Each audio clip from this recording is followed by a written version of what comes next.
الحمدللہ وحدہ لا شریک لہ والصلاة والسلام علی من لا نبی بعدہ وعلی آلہ واصحابہ الذین اوفوا عہدہ اما بعد فاعوذ باللہ من الشیطان الرجیم بسم اللہ الرحمن الرحیم الف لام میم ذالک الکتاب لا ریب فیہ ھدی للمتقین اللہم صلی علی محمد وعلی آل محمد کما صلیت علی ابراہیم وعلی آل ابراہیم انک حمید مجید اللہم بارک علی محمد وعلی آل محمد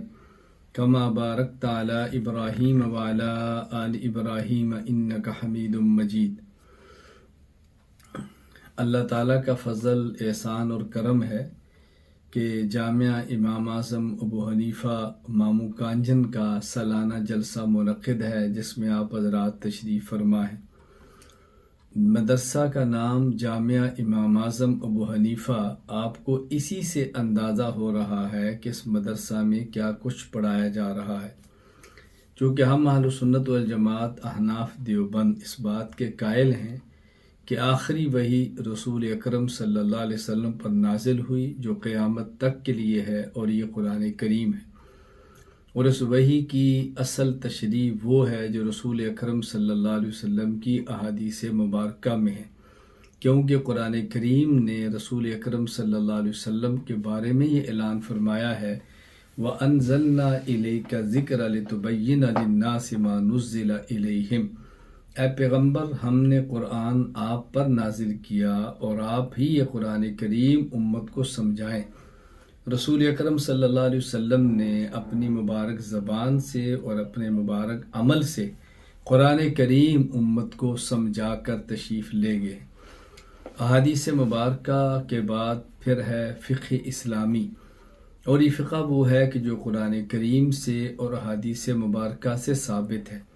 یہ بات یہ نشین فرما لیں کہ فقہ قرآن کریم کے خلاف نہیں،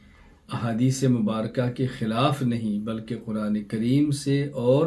احادیث مبارکہ سے ثابت ہے۔ فقہ کا معنی ہوتا ہے فہم اور سمجھ۔ ظاہر ہے جس شخص کو اللہ تعالیٰ اپنے فضل اور کرم سے فہم عطا فرمائے، دین میں سمجھ عطا فرمائے، اس کا سینہ دین کے لیے کھول دے، وہی قرآن کریم اور احادیث مبارکہ سے شریعت کے مسائل کو نکال سکتا ہے۔ رسول اکرم صلی اللہ علیہ وسلم نے ارشاد فرمایا فقیہ واحد اشد علی الشیطان من الف عابد۔ دین کی فہم رکھنے والا ایک عالم جتنا شیطان اس سے ڈرتا ہے، اتنا 1000 عبادت کرنے والے غیر عالم سے نہیں ڈرتا۔ آپ اس سے اندازہ فرمائیں ایک فقیہ اور عالم کی کیا حیثیت ہے۔ تو جامعہ امام اعظم ابو حنیفہ رحمہ اللہ ایک ایسے شخص کے نام پر ہے جو قرآن کریم کا حافظ ہے، احادیث کا حافظ ہے، اور قرآن کریم اور احادیث سے مسائل نکالنے میں امت کا سب سے بڑا امام ہے، جسے امام اعظم ابو حنیفہ کہا جاتا ہے۔ جب ہم حضرت امام اعظم ابو حنیفہ رحمہ اللہ نعمان بن ثابت کو امام اعظم کہتے ہیں تو اس کا معنی یہ نہیں ہے کہ نبیوں سے بڑے امام ہیں الیاذ باللہ۔ اس کا معنی یہ ہے کہ رسول اللہ صلی اللہ علیہ وسلم کے بعد، صحابہ کرام کے بعد جو فقہاء، علماء، مجتہد ہیں،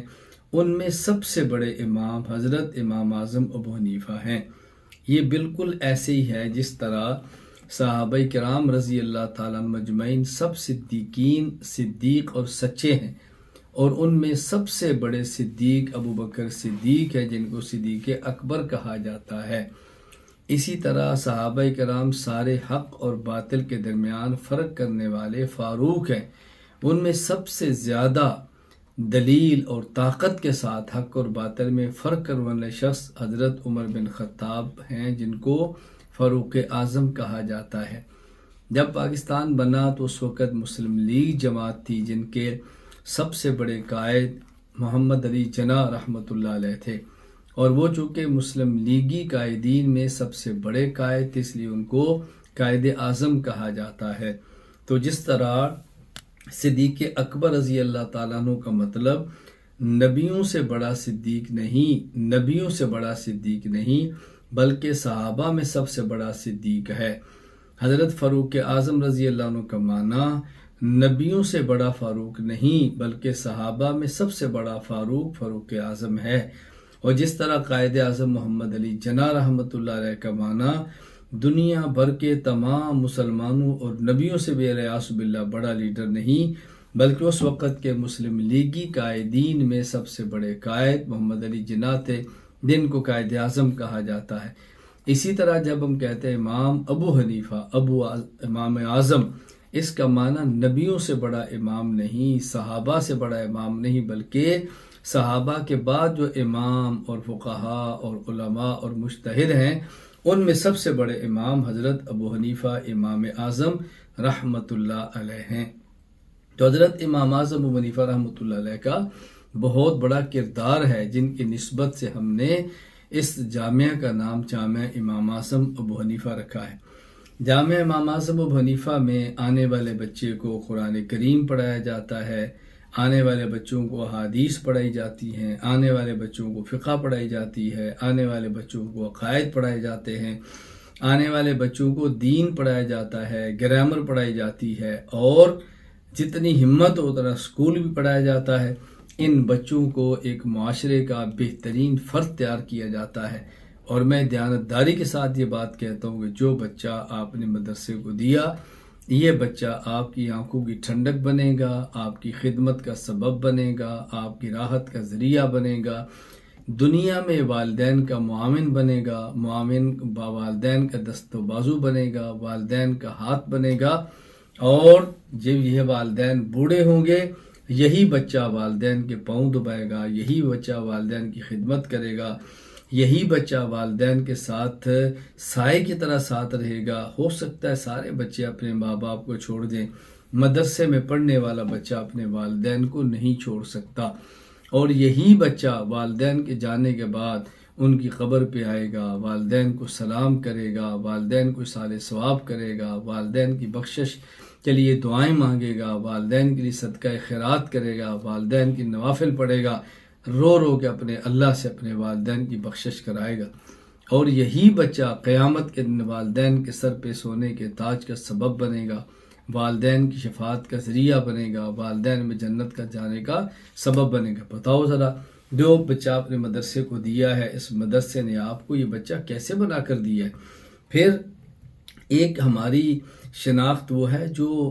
نظریاتی ہے، جسے اسلام کہتے ہیں، اور ایک ہماری شناخت وہ ہے جو جغرافیائی ہے، جسے پاکستان کہتے ہیں۔ آپ یقین فرمائیں مدرسے میں پڑھنے والا بچہ پاکستان کا محب وطن بنے گا، پاکستان کا اچھا شہری بنے گا، پاکستان کا خادم بنے گا۔ یہ کبھی پاکستان کو توڑ نہیں سکتا، پاکستان کے ٹکڑے نہیں کر سکتا، پاکستان کی جڑوں کو کھوکھلا نہیں کر سکتا، یہ پاکستان کے ساتھ دغا اور دھوکہ نہیں کر سکتا۔ آپ دیکھ لیں جتنے اس وقت مدارس کے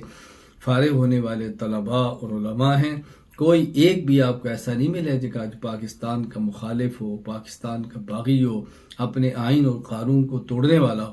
تو مدارس کی تعلیم یہ ہے کہ اپنے ملک کا خیال کرو اور اپنے اسلام کا خیال کرو، اپنی جغرافیائی سرحدات کی حفاظت کرو، اپنی نظریاتی سرحدات کی حفاظت کرو۔ تو میں آپ سے گزارش کروں گا کہ اپنے بچے آپ مدرسے میں جمع کرائیں، اپنے مدرسے میں اپنے بچے داخل کروائیں، اپنے بچے مدارس کے حوالے کریں، تاکہ علماء کرام جو انبیاء علیہ السلام کے ورثہ ہیں یہ ہمارے بچوں کی تربیت کریں، ہمارے بچوں کو اچھا مسلمان بنائیں، ہمارے بچوں کو اچھا پاکستانی بنائیں، ہمارے بچوں کو قانون اور دین کی پابندی کرنے والا بنائیں، ہمارے بچوں کو خیانت، چوری، جھوٹ، دھوکہ، رشوت اور دغا بازی سے پاک اور صاف کر دیں، جس کا ہمیں بہت زیادہ خیال کرنا چاہیے۔ یہ بات اچھی طرح ذہن نشین فرما لیں، چونکہ مدارس ان بچوں کی تربیت کرتے ہیں، مدارس ایک بچے کو اچھا انسان بناتے ہیں، مدارس ایک بچے کو اچھا شاعری بناتے ہیں۔ تو ظاہر ہے اصل سے جنگ ہے شیطان کی اور شیطان کے ایجنڈوں کی، رحمان اور رحمان کے بندوں کی۔ تو کبھی بھی شیطان نہیں چاہے گا کہ آپ کے بچے مدرسے میں آئیں، کبھی بھی نہیں چاہے گا شیطان کے اولاد دین پڑھے، کبھی بھی نہیں چاہے گا مدرسے آباد ہو۔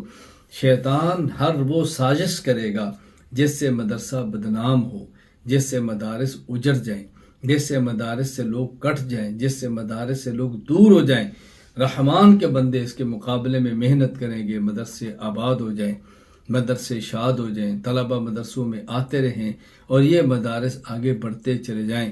تو ہم نے فیصلہ کرنا ہے ہم نے شیطان کا ایجنٹ بن کے جینا ہے یا ہم نے رحمان کے بندے بن کے جینا ہے۔ آؤ ہم فیصلہ کریں کہ ہم انشاءاللہ اپنی اولاد کے ذریعے، اپنے اموال کے ذریعے ان مدارس کو آباد اور شاد رکھیں گے، ہم اس مدارس کو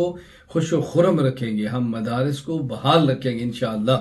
تو شیطان نے اپنی محنت کرنی ہے، رحمان کے بندوں نے اپنی محنت کرنی ہے، ہم اپنی محنت کریں۔ آج بھی دیکھیں آپ جامعہ کے اندر آئے ہیں، کیا بہاریں لگ گئی ہیں، کیا خوشیاں ہیں، کیا اچھا ماحول ہے، کیا بہترین ایک دینی تربیت دی جا رہی ہے، بچے قرآن سنا رہے ہیں، نعتیں پڑھ رہے ہیں، علماء کرام بیانات فرما رہے ہیں، آپ کے اندر دین کی روح کو پیدا کر رہے ہیں، شریعت کو سمجھا رہے ہیں، محبت کا اظہار فرما رہے ہیں۔ کس قدر خدا کی نعمت ہو، کس قدر خدا کا یہ کرم ہے۔ آپ یقین فرمائیں،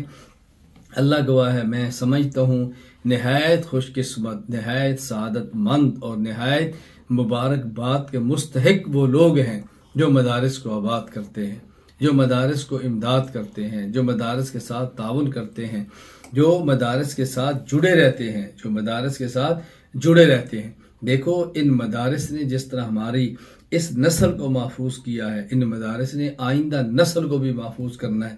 اگر ہم یہ چاہتے ہیں کہ ہم اپنی آئندہ نسلوں کو بھی دین کے مطابق ڈھالیں، ہم آئندہ نسلوں کی حفاظت فرمائیں، ہم آئندہ نسلوں کو شیطان کے شکنجے سے بچائیں، تو ہمیں چاہیے کہ پھر ان مدارس کو آباد رکھیں، اور ہم نے فیصلہ کرنا ہے انشاءاللہ ثم انشاءاللہ ہم مدارس کو آباد رکھیں گے اور آئندہ نسلوں کی حفاظت کریں گے انشاءاللہ۔ میں آپ تمام سے یہ گزارش کروں گا، ہم یہ فیصلہ کر لیں اپنی اولاد اور اپنے اموال، اس کے ذریعے ہم نے مدارس کو آباد رکھنا ہے۔ آپ یقین فرمائیں، ہمارے صدقات، ہمارے زکوٰۃ، ہمارے اموال کا بہترین مصرف اور بہترین خرچ کرنے کی جگہ وہ دینی مدارس ہیں۔ کیوں؟ جب تک دینی مدارس رہیں گے، علم چلتا رہے گا، علماء پیدا ہوتے رہیں گے اور دین محفوظ رہے گا۔ یہ مدارس دین کے قلعے ہیں، یہ مدارس دین کے قلعے ہیں، یہاں پر دین اور اسلام کی فوجیں تیار ہوتی ہیں۔ اس لیے ہم نے ان مدارس کو محفوظ رکھنا ہے، ان مدارس کو طاقتور بنانا ہے، ان مدارس کی مالی امداد کرنی ہے۔ یہ نہیں کہ مدارس والے اپیل کریں تو ہم دیں، اپیل نہ کریں تو نہ دیں، نہیں، ہم بغیر اپیل کیے اپنے اموال کو مدارس تک پہنچائیں۔ اور آخری میں آپ سے گزارش کروں گا کہ اللہ توفیق عطا فرمائے، بچے دیں، اللہ توفیق عطا فرمائے، اپنا مال دیں، اور اگر کسی کے پاس اولاد نہ ہو، اگر کسی کے پاس وسائل نہ ہوں، اچھے بول مدارس کے لیے بولے، اچھے لفظ علماء کے لیے استعمال کرے، اپنی زبان سے اسلام کی تائید کرے، علماء کی تائید کرے۔ کس قدر بے لوث ہے یہ لوگ جو آپ کی خدمت میں لگے ہوئے ہیں۔ میں جانتا ہوں مولانا عبدالقدوس گجر صاحب دامت برکاتہم کو، حضرت مولانا عطا اللہ صاحب دامت برکاتہم کو، حضرت مولانا افتخار صاحب کو، اور اسی طرح حضرت مولانا شمیم صاحب کو، اور دیگر یہاں کے اساتذہ کو میں جانتا ہوں یہ کس طرح بیچارے محنت کرتے ہیں۔ آپ کا تعلق پرانا ہوگا لیکن شاید میرا تعلق اس جامعہ سے بہت پرانا ہوگا، میرا بہت قدیم تعلق ہے۔ مجھے پتہ ہے یہاں کتنی محنت ہوئی ہے، کتنی مشقت ہوئی ہے اور کتنی محنت سے جامعہ بنا ہے، میں بہت اچھی طرح جانتا ہوں۔ میں ان علماء کی دن سے قدر کرتا ہوں، ان علماء سے محبت کرتا ہوں، ان سے دعا کرتا ہوں، اور میں ہزاروں کلومیٹر دور ہونے کے باوجود آپ کے بالکل قریب ہوں، دل و جان سے قریب ہوں۔ اللہ تعالیٰ مجھے اور آپ سب کو مدارس کی قدر کرنے کی توفیق عطا فرمائے۔ میں اللہ تعالیٰ سے دعا کرتا ہوں جو حضرات تشریف لائے ہیں، اللہ تعالیٰ ان کا آنا قبول فرمائے، اللہ خوشیاں آپ کا مقدر بنا دے۔ یہاں پڑھنے والے، فارغ ہونے والے بچوں کو اللہ پورے عالم میں ہدایت کا ذریعہ بنا دے، اور ان تمام علماء کی محنت اور کاوش کو اللہ تعالیٰ قبول فرمائے۔ اللہ تعالیٰ مجھے اور آپ سب کو اور ہماری نسلوں کو دین کی مقبول خدمت کی توفیق عطا فرمائے۔ السلام علیکم ورحمۃ اللہ وبرکاتہ۔